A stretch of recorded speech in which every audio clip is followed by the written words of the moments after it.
Film की शुरुआत में हम आइसलैंड में हो रही बर्फबारी को देखते हैं, जिस दौरान घोड़ों का एक ग्रुप अपने घर की ओर जा रहा होता है। तभी अचानक कोई क्रीचर घोड़ों के पास आने लगता है, जिससे सभी घोड़े बहुत डर जाते हैं और वहां से भागने लगते हैं। इसके बाद वो क्रीचर भेड़ों के फार्म में आता है, जिसके आने से एक भेड़ अचानक से गहरी सांस लेकर बेहोश हो जाती है और क्रीचर वहां से चला जाता है। ये फार्म इंगेवर और मारिया नाम के एक कपल का था, जो कि आइसलैंड में पहाड़ों में शांति से रह रहे थे। अब क्योंकि उनके बच्चे नहीं थे, इसलिए वो बहुत अकेला महसूस करते थे। खैर, दोनों अपना परिवार चलाने के लिए भेड़ों की देखभाल के साथ साथ सब्जियों की खेती का काम करते थे। दरअसल ये जगह शहर से काफी दूर थी, जिस वजह से कोई भी यहाँ नहीं आता था और दोनों फार्म में काम करके अपना समय बिताते थे। एक शाम इंगेवर और मारिया अपनी प्रेग्नेंट भेड़ों की डिलीवरी में मदद करते हुए नजर आते हैं, जहाँ उन्हें पता चलता है कि बहुत सारी भेड़ों ने बच्चों को जन्म दिया है, जिससे मारिया बहुत खुश थी। लेकिन इंगेवर को उनमें ज्यादा दिलचस्पी नहीं थी, क्योंकि इतनी सारी भेड़ों को पालने के लिए बहुत ज्यादा खर्चा होता था। एक दिन जब दोनों काम करके आपस में बात कर रहे थे, तब मारिया इंगेवर को अपने ट्रैक्टर में होने वाली प्रॉब्लम्स के बारे में बताती है, जिस पर वो कहता है कि उन्हें अगले सीजन से पहले ट्रैक्टर को ठीक करवाना होगा। इसी दौरान भेड़ों की शेड में उनका डॉग भौंकने लगता है, इसलिए उसे देखने के लिए दोनों शेड में आ जाते हैं। यहाँ वो देखते हैं कि डॉग एक प्रेग्नेंट भेड़ को देखकर भौंक रहा था, क्योंकि उस भेड़ का डिलीवरी का समय हो गया था। यहाँ मारिया और इंगेवर उस भेड़ की डिलीवरी में मदद करते हैं, लेकिन जब वो उस भेड़ के बच्चे को देखते हैं तो बुरी तरह से शॉक हो जाते हैं। दरअसल उस भेड़ ने एक हाइब्रिड बच्चे को जन्म दिया था,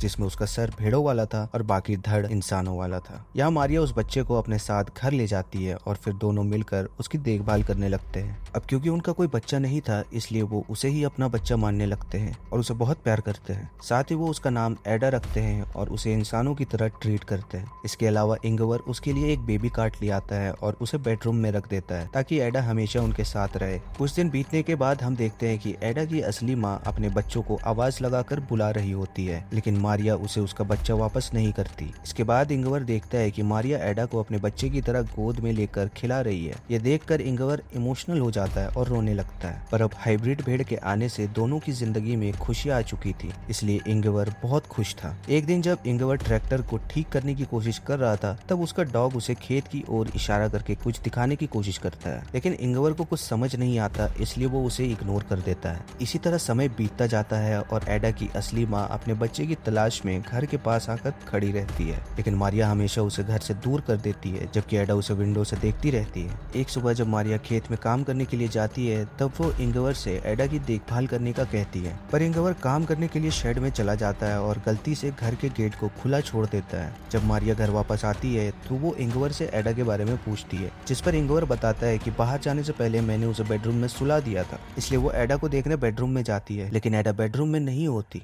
जिससे मारिया और इंगेवर बहुत डर जाते हैं और घर के चारों तरफ उसे ढूंढने लगते हैं। यहाँ मारिया बहुत ही टेंशन में आ जाती है। तब इंगेवर उसे शांत करता है और कहता है कि वो एडा को जल्दी ढूंढ लेंगे। अब वो एडा को पूरे एरिया में खोजने लगते हैं, लेकिन वो कहीं पर भी उन्हें दिखाई नहीं देती, इसलिए थक हार के दोनों घर की ओर जाने लगते हैं। तब उन्हें भेड़ की आवाज सुनाई देती है। मारिया उस आवाज का पीछा करती है और देखती है कि एडा की असली माँ एडा को अपने साथ बाहर लेकर आई थी। मारिया तुरंत उस भेड़ से एडा को छीन लेती है और उसे ठंड से बचाने के लिए कपड़े से ढकने लगती है। जिसके बाद वो घर जाने लगते हैं, जिस दौरान एडा की माँ उनके पीछे आने लगती है, जिससे मारिया उस पर बहुत गुस्सा होती है और उसे वहाँ से दूर जाने का कहती है। घर में आने के बाद वो एडा को सुला देते हैं और राहत की सांस लेते हैं। कुछ महीनों बाद एडा बड़ी हो जाती है और अब वो इस परिवार का हिस्सा बन चुकी थी। खासकर एडा का रिश्ता मारिया के साथ बहुत अच्छा हो गया था और वो दोनों एक दूसरे के बिना नहीं रह सकती थी। एक रात मारिया को भेड़ों के बारे में डरावना सपना आता है, जिसे देखकर वो जाग जाती है और सोचने लगती है कि शायद एडा की माँ उसे एडा से दूर ले जाएगी। इसलिए मारिया एडा को बचाने के लिए एक प्लान बनाती है, जिसमें वो इंगेवर और एडा को सोता हुआ छोड़कर वो घर के बाहर आ जाती है और एडा की माँ को शूट करके मार डालती है, जिसके बाद वो उस भेड़ को वहीं पर दफना देती है। तभी इंगेवर का भाई पीटर मारिया को ऐसा करता हुआ देख लेता है। असल में पीटर शहर में रहा करता था और छोटे मोटे क्राइम करके पैसा कमाता था, लेकिन कुछ कारणों से उसके साथी उसे इंगेवर के घर छोड़कर चले गए थे।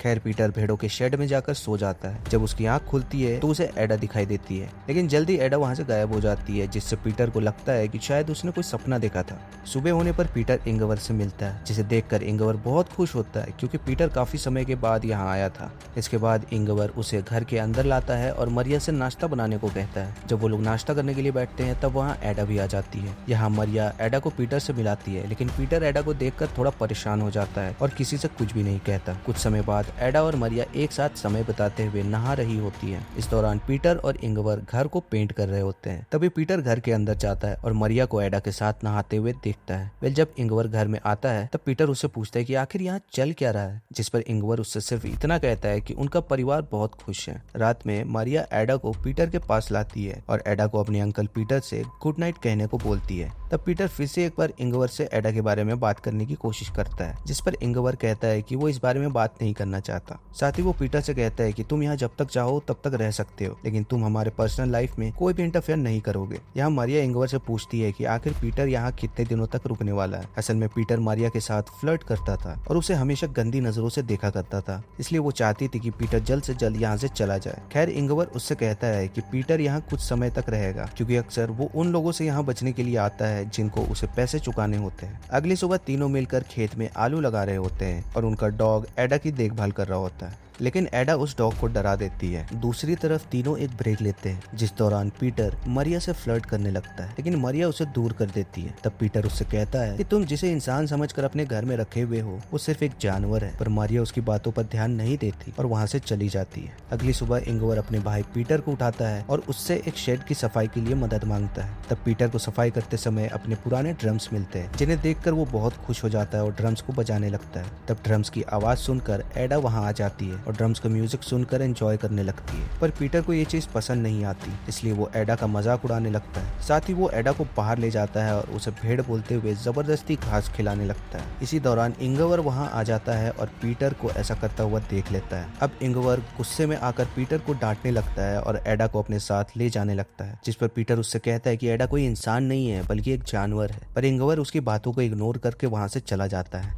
अगली सुबह हम पीटर को देखते हैं जो चुपके से मरिया और इंगवर के बेडरूम में जाता है और उन्हें बताए बिना एडा को बाहर ले आता है। इसके बाद पीटर शेड से एक गन उठाता है और एडा को घर से दूर ले जाता है, जहां वो अचानक से एडा के ऊपर गन पॉइंट कर देता है और उसे शूट करने का सोचता है, लेकिन एडा के मासूम चेहरे को देखकर उसका मन बदल जाता है। दूसरी तरफ मरिया उड़ जाती है और देखती है कि एडा रूम में नहीं है, जिससे वो टेंशन में आ जाती है और घर के आसपास उसे ढूंढने लगती है। तभी वो देखती है कि एडा पीटर के रूम में है, जहाँ पीटर उसे अपनी गोद में रखकर सो रहा था। इससे मरिया को लगता है कि पीटर ने एडा को एक्सेप्ट कर लिया है। खैर इसके बाद हम मरिया को शमशान में देखते हैं, जहाँ वो एक कब्र के सामने बैठकर प्रे कर रही होती है। यहाँ हमें पता चलता है कि मरिया और इंगवर की एक बेटी थी जिसका नाम एडा था, लेकिन किसी कारण से उनकी बेटी की मौत हो गई थी, जिससे वो दोनों काफी अकेले हो गए थे। यही वजह थी कि उन्होंने उस हाइब्रिड भेड़ के बच्चे का नाम एडा रखा था और वो उसे अपनी बेटी के रूप में देखने लगे थे। यहाँ इंगवर एडा को कहानियां सुनाता है, जिस दौरान उसे अपनी मरी हुई बेटी की याद आ जाती है, जिससे वो बहुत इमोशनल हो जाता है। तब मरिया उसके पास आती है और उसे शांत करने लगती है। असल में ये दोनों अपनी बेटी की मौत का जिम्मेदार खुद को मानते थे, जिससे दोनों के बीच में काफी दूरियां भी हो गई थी, लेकिन जब से उन्हें एडा मिली थी तब से उन दोनों के बीच दूरियां खत्म होने लगी थी।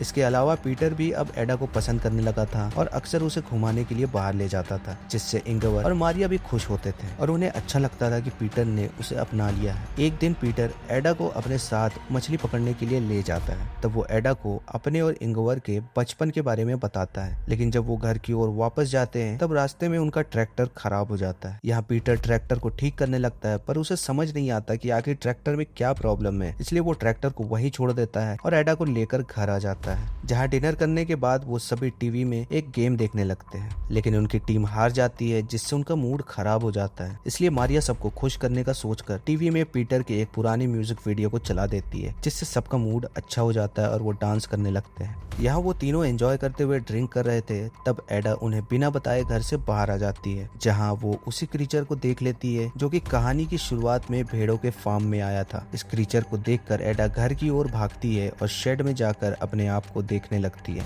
दरअसल एडा के मन में ये चल रहा था कि वो अपने पेरेंट्स मरिया और इंगवर की तरह क्यों नहीं दिखती, जिससे अब उसे शक भी होने लगा था कि वो दोनों उसके असली पेरेंट्स नहीं हैं। खैर इधर इंगवर नशे में होने के कारण जमीन पर गिर जाता है, जिससे पीटर उसे बेडरूम में ले जाता है। तभी एडा वहाँ आ जाती है और इंगवर के साथ सोने लगती है, लेकिन अभी भी एडा उसी क्रीचर के बारे में सोच रही थी जिसे उसने थोड़ी देर पहले ही देखा था। इसी बीच पीटर मरिया के पास आता है और उसे टच करते हुए फ्लर्ट करने लगता है, जिस पर मरिया उसे रोकती है और दोबारा ऐसी हरकत करने से मना करती है। तब पीटर उसे ब्लैकमेल करता है कि मुझे पता है तुमने एडा की असली माँ को मार दिया है और अगर तुमने मेरी बात नहीं मानी तो मैं एडा को सब कुछ बता दूंगा। इसलिए मरिया को मजबूरी में आकर पीटर की बात माननी पड़ती है, लेकिन किसी तरह वो पीटर को एक रूम में बंद कर देती है। तब पीटर चिल्लाते हुए उसे गेट खोलने का कहता है, लेकिन मरिया उसे इग्नोर करके के वहाँ से चली जाती है। अगली सुबह मरिया पीटर के पास जाती है और उससे घर से चले जाने की रिक्वेस्ट करती है, जिसके लिए पीटर मान जाता है और वो उसे बस स्टॉप तक छोड़ने के लिए चली जाती है। इसी बीच इंगवर भी उठ जाता है और अपनी वाइफ और भाई को ढूंढने लगता है, लेकिन जब वो उसे नहीं मिलते तब वो एडा के साथ अकेले ही नाश्ता करता है और फिर उसके साथ ट्रैक्टर को लेने चला जाता है। यहाँ मारिया पीटर को ड्रॉप करके उसे बताती है कि एडा उनके लिए एक गॉड गिफ्ट है, जिसकी मदद से वो दोबारा अपनी अच्छी जिंदगी की शुरुआत कर सकेंगे। मारिया पीटर से नाराज होने के बावजूद भी उसे कुछ पैसे देती है और फिर अपने घर की ओर निकल जाती है। इसी बीच इंगवर एडा को बताता है कि अगर वो घर का रास्ता भूल जाए तो वो घर कैसे पहुंच सकती है। अब दोनों ट्रैक्टर के पास आ जाते हैं। तब इंगवर ट्रैक्टर को सही करने लगता है, लेकिन वो ट्रैक्टर की प्रॉब्लम को सही नहीं कर पाता है, इसलिए वो एडा के साथ घर वापस जाने लगता है। यहाँ मारिया भी घर वापस आ चुकी थी। मारिया सोचती है कि अब वो और इंगवर एडा के साथ शांति से रह सकेंगे, लेकिन उसे घर में कहीं भी इंगवर और एडा दिखाई नहीं देते।